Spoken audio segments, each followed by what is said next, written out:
출신 권영국 후보에게 질문했습니다. 성폭력적인 인터넷 게시글이 여성 혐오에 해당하는지 묻는 질문이었습니다. 해당 표현은 제가 창작한 것이 아니라 이재명 후보의 장남 이동호 씨가 인터넷 커뮤니티에 직접 올린 글의 순화된 버전이었습니다. 이미 법조계 자료와 언론 보도를 통해 사실관계는 확인이 되었습니다. 수위를 넘는 음담패설을 이동호 씨가 한 내용이 확인되었습니다. 이동호 씨는 지난해 정보통신망법 등 위반으로 벌금 500만 원을 선고받았습니다. 저는 이동호 씨의 게시글 중 하나를 비교적 가치 중립적인 단어로 바꿔 인용했지만 워낙 심한 음담패설에 해당하는 표현들이라 정제하고 순화해도 한계가 있었습니다. 그마저도 불편함을 느끼신 많은 국민들께 진심으로 사과드립니다. 국민 여러분, 지난 3년간 우리는 김건희라는 이름으로 참담한 고통의 시간을 겪었습니다. 다시 김혜경, 이동호라는 이름으로 국민을 혼란에 빠뜨려서는 안 됩니다. 윤석열의 실패를 반복해서도 안 됩니다.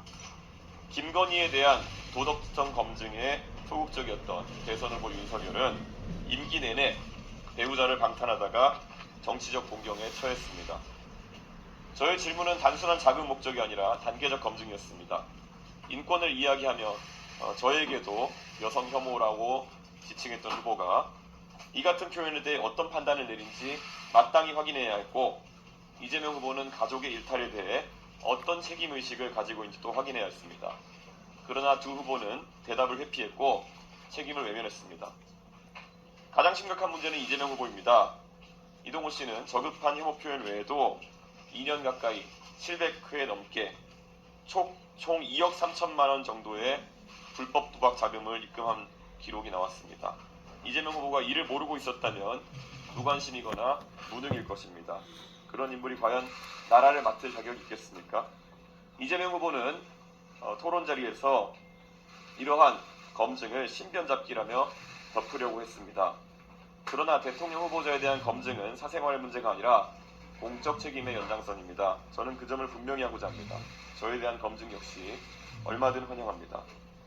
그런데 지금 문제를 제기한 저에게 혐오의 낙인을 찍으려는 집단 린치가 계속되고 있습니다. 민주당, 시민단체, 그리고 유튜버 등이 총출동해 저를 향한 인신공격에 나섰고 사퇴를 겁박하는 시위까지 이어졌습니다. 상식의 눈높이에서 묻고 싶습니다. 제가 한 질문 가운데 어디에 혐오가 있습니까? 정말 성범죄자로 지탄받아야 할 사람은 누구입니까? 이것이 이재명 후보가 더욱 막강한 권력을 갖게 되었을 때 우리가 마주하게 될 미래입니다. 표현의 자유, 검증의 의무는 사라지고 집단으로 가해지는 린치와 권력에 대한 충성만 남게 될 것입니다. 하지만 저는 굴복하지 않습니다. 진실을 덮으려는 시도에는 단호히 맞설 것이며 법적 책임도 함께 묻겠습니다. 오늘 오후 2시까지 사실관계를 반대로 뒤집어 저에 대해 방송과 인터넷 등에서 허위사실을 유포하거나 게시한 이들은 자진 삭제하고 공개 사과하십시오. 그러지 않으면 강력한 민형사상 대응에 나설 것입니다. 국민 여러분, 부모는 자식을 위해 헌신합니다. 그러나 자식이 파괴적인 길로 가는 것을 외면하는 것은 책임이 아니라 방임입니다. 권력 욕에 눈이 먼 지도자가 가족조차 책임지지 않는다면 그에게 국민을 맡길 수는 없습니다. 그래서 저는 어디서든 어떤 조건이든 후보 간 토론에 응하겠다고 제안한 바 있습니다. 지금도 그 제안은 유효합니다. 오늘부터 사전투표가 시작되었습니다. 거짓말의 편이 아니라 바른말의 편에 서주십시오. 저희 준석, 원칙과 상식의 길에서 국민과 함께 나아가며 승리하겠습니다. 감사합니다. 예, 혹시 질문 있으십니까? 의원들이랑 동지하고 생활에 한계가 있었다고 말씀하셨고, 그마저도 불편함을 느끼시는 게 진심으로 사과하고 이렇게 말씀하셨는데, 토론 때 이재명 후보의 아들로의 정확히 확인하고 한 발언이신지 궁금하고요. 전 국민이 오늘 토론에서 꼭그 문제를 꺼냈어야 되지 않습니까? 제가 어제 답변한 것처럼 저는 단계적 질문으로 준비했었습니다. 그래서 제가 봤을 때는 사실 보도된 내용들을 보면 이재명 후보가 과거에 시인한 그런 게시글 아이디와 이번에 문제가 된 아이디의 카카오톡 계정명이 일치한다는 보도를 바탕으로 저는 상당한 확신을 갖고 있었지만은 국민들께 검증하는 자리이고 100% 확신을 가질 수는 없었기 때문에 그것을 순화해가지고 가정적인 상황을 만들어서 제가 질문했던 것이고, 만약에 거기에 대해서 이재명 후보가 책임 있는 답변을 했다면은 그 다음 단계에서 그것이 본인의 단연한 주장에 대해서 어떻게 생각하느냐에 대해서 물었을 계획도 있었습니다. 하지만 아시는 것처럼 그런 일은 일어나지 않았습니다. 이재명 후보가 답변을 거부했기 때문에요. 예. 그리고 뭐 표현에 대해서는 저는 역치의 문제다라는 생각을 하게 됩니다. 사실 최근에 민주당에서도 지난 몇 주간 룸사롱이라든지 이런 굉장히 문제가 될 수 있는 그런 단어들을 사용해서 계속 정치적인 공세를 해왔던 적이 있고, 과연 그런 것은 그러면은 공론회장에서 논의될 수 있는 것인가? 뭐 할 수 있다고 생각합니다. 저는 그렇기 때문에 그 역치에 대해서 저도 사실 제가 그런 표현을 할 때 비속어를 사용한 것도 아니고 굉장히 가치 중립적인 단어입니다. 그런데 실제 이번에 검찰에서 구약식한 그런 내용을 보면은 원문 같은 경우가 오히려 더 선정적인 표현이기 때문에 누가 봐도 제가 그것을 순화하기 위해서 노력했다는 것을 알 수 있을 것입니다. 하지만 저는 거기서 지금 문제가 되고 있는 단어가 만약에 성기라고 한다면은 그것을 무엇으로 순화할 수 있을지는 약간 의문입니다. 그렇지 않고 만약에 좀 더 뭐 표현할 수 있었다면은 뭐 은밀한 부위 뭐 이런 표현을 쓸 수도 있겠지만 그것이 사실 의미 있는 변형인가에 대해서도 저는 다소 궁금합니다. 그래서 이 역치에 대해서는 개개인이 다 느끼는 바가 다르기 때문에 제가 그 부분에 대해서 만약 국민 일반적인 역치를 좀 넘어서는 발언했다면 그 부분에 대해서는 제가 유감을 표명을 하는 것입니다. 네. 저 김건희 여사와 비교를 하셨는데 김건희 여사의 경우 수사랑 처벌을 피했다는 지적이 많았고 유동호 씨나 김혜경 여사는 어쨌든 기소가 돼서 재판을 받고 있거나 처벌이 내려진 경우라서 조금 차이가 있지 않느냐 지적도 있을 것 같습니다. 과거에 이재명 후보가 아들의 도박에 관련된 이야기를 2021년 선거에서 이야기하셨을 때 농축 수산물 셀러 진성은입니다. 제가 귤 하나로 4천만 원 벌었어요. 수백 개의 상품 올려서 낸 매출이 아니라 시즌 상품 한 개만 제대로 판매한 거죠. 농축 수산물 언제 무엇을 팔아야 하는지 궁금하시죠? 들어가는 타이밍 알려드릴게요. 초당옥수수는 4월부터 준비를 해야 돼요. 4월에 초당옥수수가 없는데 어떻게 들어갈 수 있는지. 약 2억 3천만 원에 가까운 금액을 입금했다는 그 범죄 일람표가 같이 첨부되어 있습니다. 그렇기 때문에 저는 애초에 이재명 후보가 지난 대선 때부터 물론 뭐 지금 공소시효는 아닌 시일은 지났지만은 그런 해명에 있어가지고 상당히 부정확한 정보를 바탕으로 해명을 했었다. 그렇기 때문에 문제가 되는 부분이 있다. 이렇게 생각합니다. 2억 3천만 원어치 도박 자금을 수백 회에 걸쳐서 입금했다고 하는 것은 이재명 후보가 그때 했던 해명과는 좀 차이가 있는 것이 아닐까. 이거는 제가 의도하지 않았지만 이번에 또 많은 국민들이 알게 된 사실이다. 이렇게 봅니다. 그리고 지금 온라인상에 광범위하게 이재명 후보의 그 아들 되시는 분이 이런 온라인상의 음담패설이나 이런 것으로는 처벌받은 것이 아니라 도박 관련된 부분, 이미 기인정한 부분에 대해서 처벌받은 것이라고 유포하시는 분들도 있습니다. 하지만 이번에 구약식 공소장을 보게 되면은 그런 것이 아니라 실제로 4건의 심각한 그런 음란성 발언에 대한 사실관계를 검찰에서 인정한 것이다 저는 이렇게 생각합니다. 예.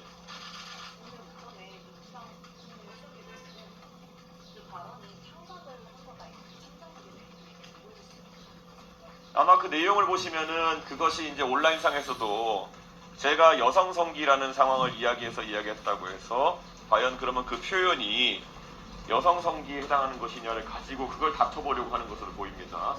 그래서 이 상황에서 사실 그 표현, 그러니까 이런 겁니다. 이 건을 구체적으로 들어가게 되면은 어떤 표현이 있었는지 구체적으로 밝혀야 되는 상황이고 실제로 그렇기 때문에 아주 저열한 음담패설이었기 때문에 이것을 아무리 순화해도 상황을 설명하려고 하면 또 비슷한 문제가 발생하게 되는데요. 언론인들께서 그 자료를 이미 접하셨겠지만은 그 이동호 씨가 그 신체 부위에 뭐 어떻게 하겠다 앞에 대상을 지칭하는 것을 보면은 남성을 상징할 수도 있는 용어와 여성을 상징할 수도 있는 용어의 결합으로 이루어져 있습니다.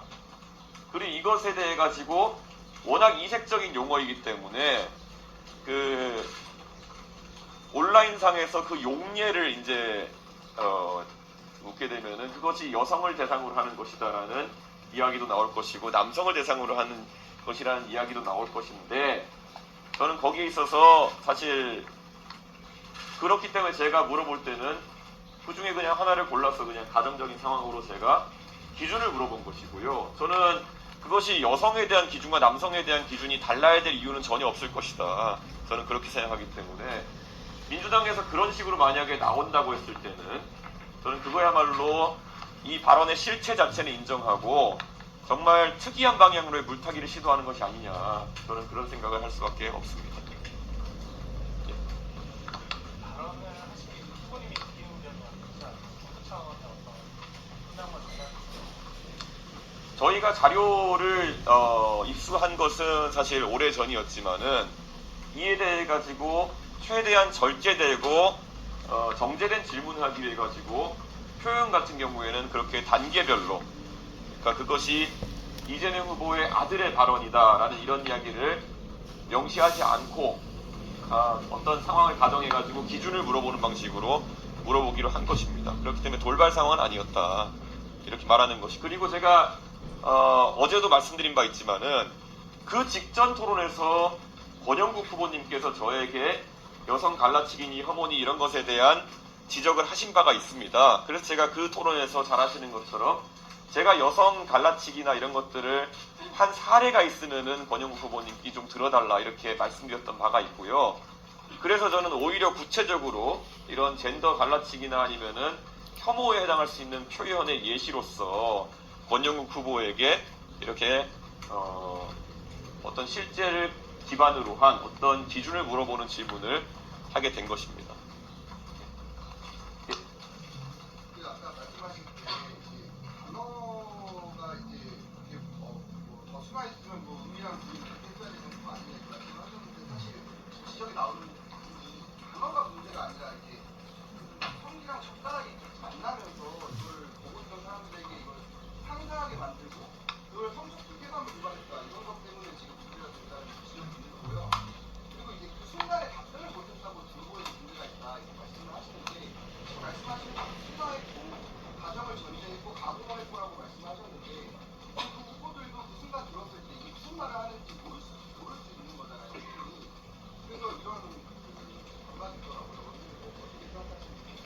뭐 잘 아시지만은 예전에 국민의힘 전당대회, 국민의힘 이제 후보 선출 과정에서도 과거 사실 그때도 좀 꼬여 있었던 거지만은 김문수 후보자 과거에 했던 발언을 한동훈 후보가 춘향이 관련된 발언입니다. 그런 부분에 대해서 홍준표 후보에게 물었는데 홍준표 후보가 거기에 대해서 어떤 일정한 입장을 얘기하는 그런 상황도 있었습니다. 저는 그렇다면은 그런 춘향이 발언 같은 경우에는 그런 상황이 안 됐냐. 저는 그때 그 춘향이 발언 같은 경우에도 아마 실제 발언을 어느 정도 구체적으로 적시해야 그에 대한 답변을 할 수 있고 하기 때문에 그렇게 했던 것이 아니냐 이렇게 생각하는 거거든요. 근데 참 이게 난감한 것이 이동호 씨의 발언 같은 경우에는 실제로 옮기기가 정말 민망하기 때문에 일정 부분 순화해서 그런 부분을 물어보게 된 것이고 저는 제가 그런 한 발언의 구체성이라고 했을 때 저는 그에 대한 판단을 구한 것이지 제가 뭐 그에 대한 사전 지식이나 이런 것을 기대한 것은 아니거든요. 그렇기 때문에 저는 권영국 후보가 당연히 놀라셨을 수도 있고 그 때문에 답변을 하지 못했다라고 해명하신 것도 알고 있습니다. 하지만 그것이 뭐 못할 질문이야. 오히려 구체성이 없는 질문이라면 애초에 답변할 수 없는 질문이 될 가능성도 있습니다. 그렇기 때문에 뭐 예를 들어 여성 혐오하는 발언에서 여성 혐오라고 생각하십니까? 이건 질문이 성립 안 하지 않습니까? 그러면 어떤 것이 어떤 발언을 제시하고 그것이 무엇에 해당하느냐를 질문해야 되는 것인데 최소한의 구체성을 갖추면서도 순화할 수 있는 표현을 찾은 것이 고민이었다라고 해야 될 것 같습니다. 예를 들어서 거기서 뭐 소위 젓가락이라는 표현이 빠지게 되면은 그 내용이 무엇이며 예를 들어 그러니까 저는 굉장히 저도 이것 때문에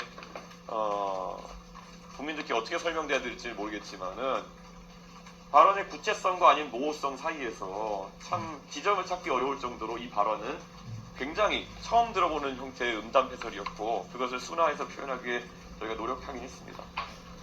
예. 그리고 정의당에서 후보님이 과거 홍준표 부상 정도는 돼지발전 의견을 썼다라고 한 것에 대해서 네. 그렇게 하지 않았는데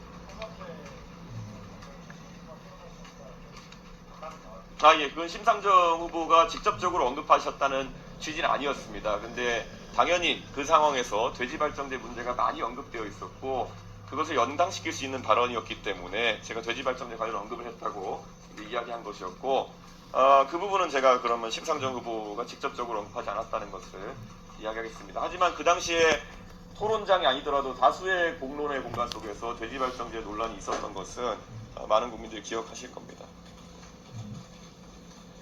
예.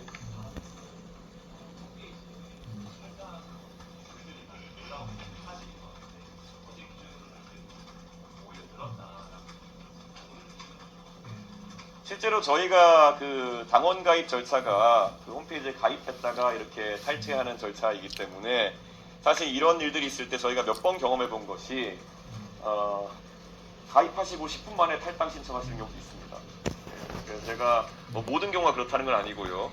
지금 저희가 온라인 입당 절차가 간소화되어 있기 때문에 그런 식으로 지금 진행되는 부분도 충분히 존재하고 어제 통계를 보면은 저희가 1000명 가까운 입당자가 있었다 말씀드렸는데요.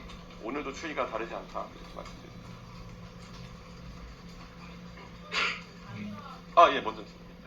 석장에서 좀 공개된 자리에 하신 거다 보니까 이분께서 아까 후경문에서 말씀해 주신 것처럼 성폭력적인 지식을 이용하는 또 다른 성폭력이나 자가의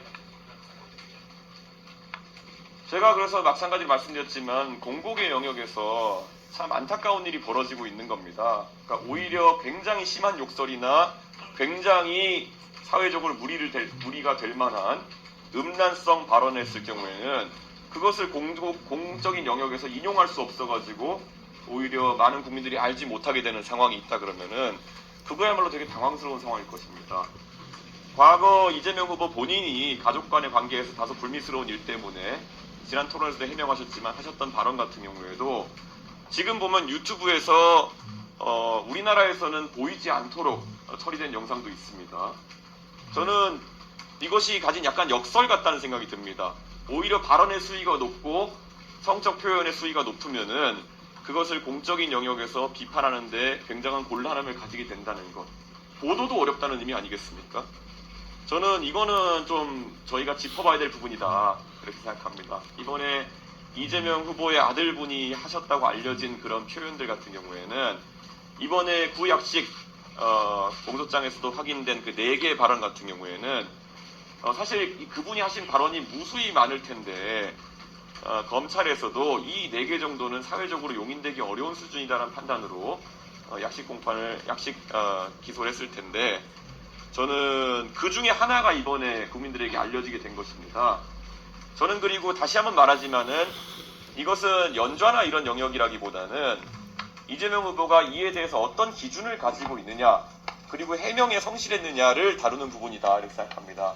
아까 말씀드렸던 것처럼 도박 금액이나 이런 것들도 저는 이것은 최근에 이번에 알게 된 것이지만 이재명 후보의 과거 해명과는 좀 수치적으로 차이가 있는 것 같고 그러다 보니까 과거에 뭐 멤버 유지 논문 같은 경우에도 국민들이 봤을 때는 상당히 심각한 부분이었겠지만은 윤석열 후보는 그에 대한 민감도가 좀 달랐고 그러다 보니까 그 뒤에 정권 내내 그런 것에 대해서 적시적소의 국민들의 정서에 맞는 발언을 하지 못했던 거 아니겠습니까? 저는 그 취지를 좀 이해했으면 좋겠습니다. 네.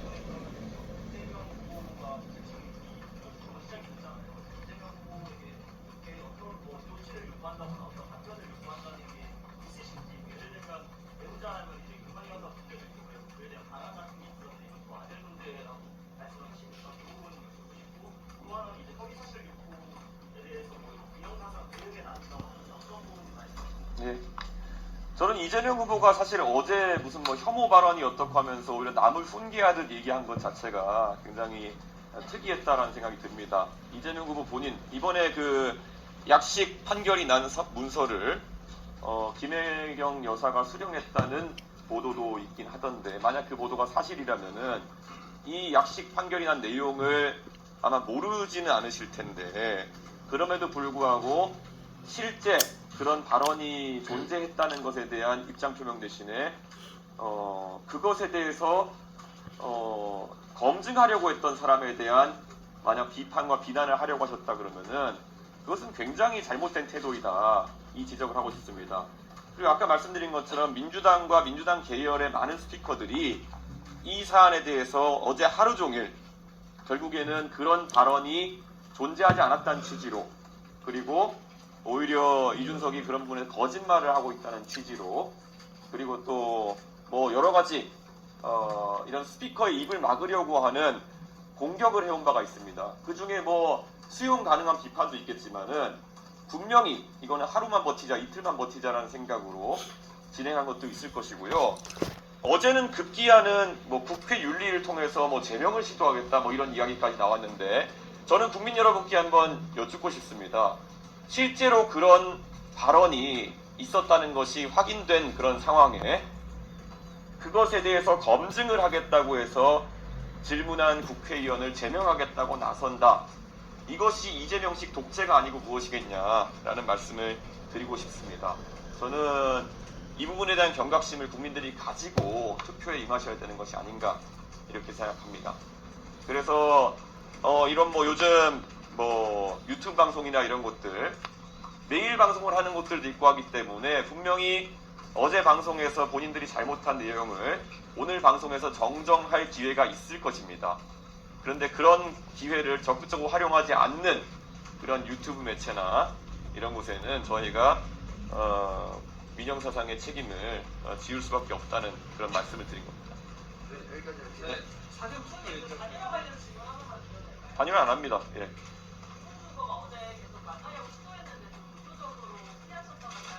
저는 전화기가 꺼져 있어서 사실 모릅니다. 예.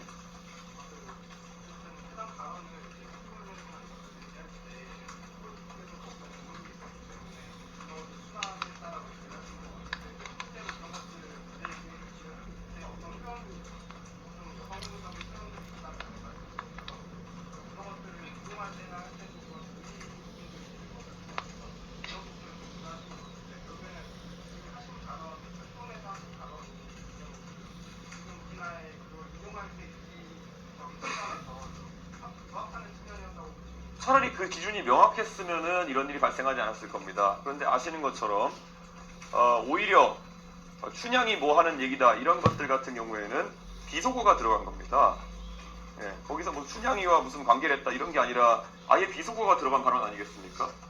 그런 비속어가 들어간 발언 같은 경우에는 용인이 되고 만약에 이건 비속어가 아니라 오히려 굉장히 가치 중립적인 단어를 사용했는데 그것에 의해서 연상되는 것이 너무 기괴하다는 연상은 실제 발언이 기괴했기 때문에 연상되는 것이지 사용된 단어 자체는 굉장히 가치 중립적인 그런 단어들이거든요.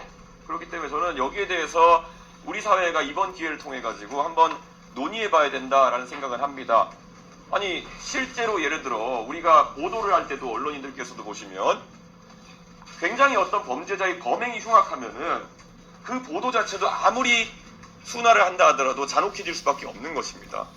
예를 들어 누가 잔혹하게 사람을 살해했다. 그러면 아무리 표현을 정제한다 하더라도 그 보도에서 연상되는 것 자체는 잔혹할 수밖에 없는 것입니다.